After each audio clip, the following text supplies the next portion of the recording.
గుణిజం అంటే తెలుసుకుందాం. దాన్ని ఇంగ్లీష్లో ఎల్సిఎం అంటాం. ఎల్సిఎం అంటే లీస్ట్ కామన్ మల్టిపుల్, అంటే కనిష్ట సామాన్య. దాని నిర్వచనం ఏంటంటే రెండు లేదా అంతకన్నా ఎక్కువ సంఖ్యల ఉమ్మడి గుణిజాలలో చిన్న గుణిజాన్ని కనిష్ట సామాన్య గుణిజం అంటారు. కనిష్ట సామాన్య గుణిజం అంటారు. అసలు ఉమ్మడి గుణిజాలు అంటే ఏంటివి, అందులో కనిష్టం ఎలా తీసుకోవాలో మనము ఒక ఉదాహరణ తీసుకోవాలి. ఏమేమి తీసుకున్నాం నెంబర్లు?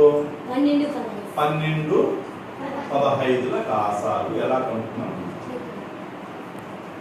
సరేనా? మొదట 12 గుణిజాలు. 12 గుణిజాలు. గుణిజం అంటే ఏంటివి? 12 ఎక్కంలో వచ్చేది. 12 టేబుల్ ఉంటారు, దాంట్లో వచ్చేటన్ని కూడా 12 గుణిజాలు. 12 12 చెప్పండి.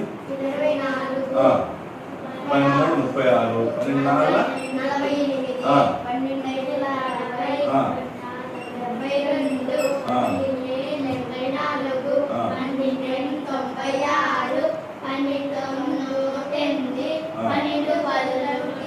అట్లా రాసుకోవచ్చు. 12 10లే కాకుండా 12 11 రాసుకోవచ్చు, 12 12 అట్లా పెంచుకుంటూ రాసుకోవచ్చు, ఇంకా రాసుకోవచ్చు. అలాగే 15 గుణిజాలు. చెప్పండి. 15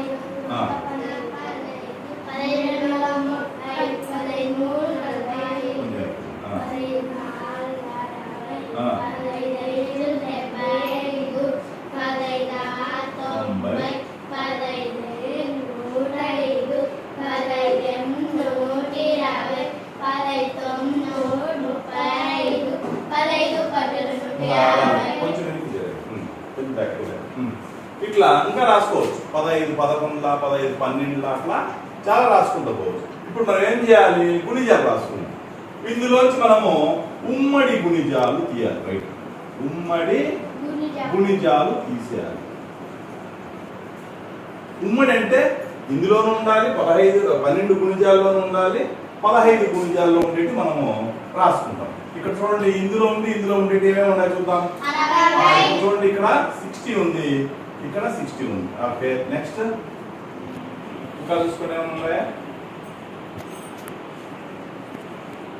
ఇక్కడ 120 ఉంది, 120 ఉంది. ఇంకా చాలా ఉండొచ్చు, కానీ మనకి ఇప్పుడు అంతవరకు రాసుకున్నామంటే అంతే. ఇందులో ఇప్పుడు మనం ఏమనుకున్న నిర్వచనము 2 లేదా అంతకంటే ఎక్కువ సంఖ్యలు, అంటే 2 సంఖ్యలు తీసుకున్నాం మనం. 12 15 2 సంఖ్యలు తీసుకున్నాం. ఈ 2 సంఖ్యల యొక్క ఉమ్మడి గుణిజాలలో ఉమ్మడి గుణిజాలు ఏమొచ్చినాయి? 60 120 60 120 ఉమ్మడి గుణిజాలు. ఇందులోను కామన్ గా ఉండండి. కామన్ అంటే రెండిట్లో ఉండాలి. చిన్న గుణిజాన్ని కనిష్టాలు. ఇందులో చిన్నది ఏది? 60 అనేది చిన్న గుణిజం. అప్పుడు కాసాగా ఏమైతుంది? 60 దాని కాసాగా. ఇది కాసాగు కనుక్కునే పద్ధతి.